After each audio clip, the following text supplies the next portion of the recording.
தமிழ்நாடு முழுவதும் கடந்த தேர்தல் அறிக்கையில் திமுக ஆட்சிக்கு வந்ததும் படிப்படியாக மதுக்கடைகளை குறைத்து முழு மதுவிலக்கை அமுல்படுத்தப்படும் என்று உறுதியளித்த திமுக தலைவர் தற்போதைய முதல்வர் ஆட்சிக்கு வந்த பிறகு நாளொரு மேனியும் பொழுதொரு வண்ணமுமாக புதிய பெயரில் மதுக்கடைகள் அதிகரித்து இன்று தமிழகம் முழுவதும் புற்றுச்சல்கள் போல் மதுக்கடைகள் அதிகரித்துள்ளது என்பதற்கு பல்வேறு சான்றுகளில் இதுவும் ஒரு சான்றாக விளங்கியுள்ளது.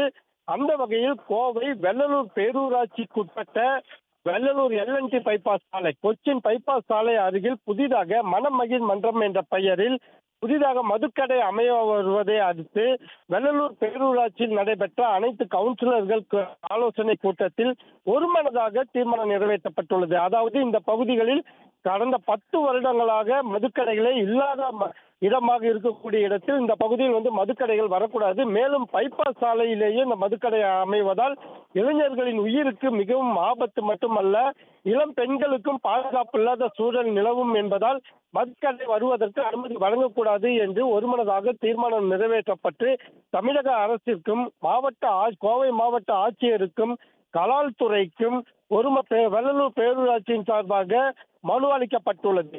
இந்த நிலையில் மனு மீது உடனடியாக நடவடிக்கை எடுப்பதாக தமிழக அரசிடமிருந்து வெள்ளலூர் பேரூராட்சிக்கு கடிதம் மூலம் தகவல் அனுப்பிய நிலையில் தற்பொழுது திடீரென அவசர கோலத்தில் தற்பொழுது மதுக்கடை ஆரம்பிக்கப்பட்டு நாளை முதல் திறக்கப்பட உள்ள சூழலாக பொதுமக்களுக்கு தகவல் அறிந்ததை அடுத்து வெள்ளலூர் பேரூராட்சிக்குட்பட்ட பொதுமக்கள் வெள்ளலூர் பேரூராட்சி தலைவர் மருதாச்சலம் தலைமையில் கடை முன்பு ஒன்று சேர்ந்து 100க்கும் மேற்பட்டவர்கள் முற்றுகை போராட்டத்தில் ஈடுபட்டதால் பரபரப்பு ஏற்பட்டது.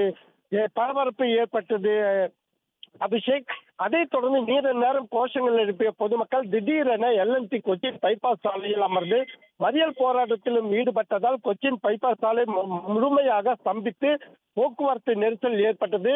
இதை அறிந்த காவல்துறையினர் சம்பவ இடத்துக்கு விரைந்து போராட்டக்காரர்களும் நீண்ட நேரம் பேச்சுவார்த்தையில் ஈடுபட்டனர். அந்த பேச்சுவார்த்தையில் உடனடியாக இந்த கடை திறக்காமல் இந்த பகுதியில் விற்பனை இல்லாமல் இருப்பதற்கான அனைத்து முயற்சிகளையும் எடுப்பதாகவும் இந்த கடை செயல்படாமல் இருப்பதற்கு சட்ட ரீதியாக நடவடிக்கை எடுப்பதாகவும் உத்தரவாதம் அளித்தார்கள். அந்த உத்தரவாதத்தை தொடர்ந்து பொதுமக்கள் சாலை மறியலை கைவிட்ட பொதுமக்கள் தற்பொழுது அதே LNT மனமகிழ் மன்றம் என்ற மதுக்கடை முன்பாக தற்பொழுது முற்றுகையிட்டு வந்து கொண்டிருக்கின்றார்கள். இவர்களின் ஒற்றை கோரிக்கை என்னவென்றால் இந்த கடை இங்கு செயல்படாது, அப்புறப்படுத்தப்படும் என்ற முழு உத்தரவாதம் கிடைக்கும் வரை உயர் அதிகாரிகள் சம்பவ இடத்திற்கு வந்து முழு உத்தரவாதம் தந்தால் மட்டுமே போராட்டம் கைவிடப்படும் என்று தொடர்ந்து போராட்டத்தில் ஈடுபட்டு வந்து கொண்டிருக்கின்றார்கள்.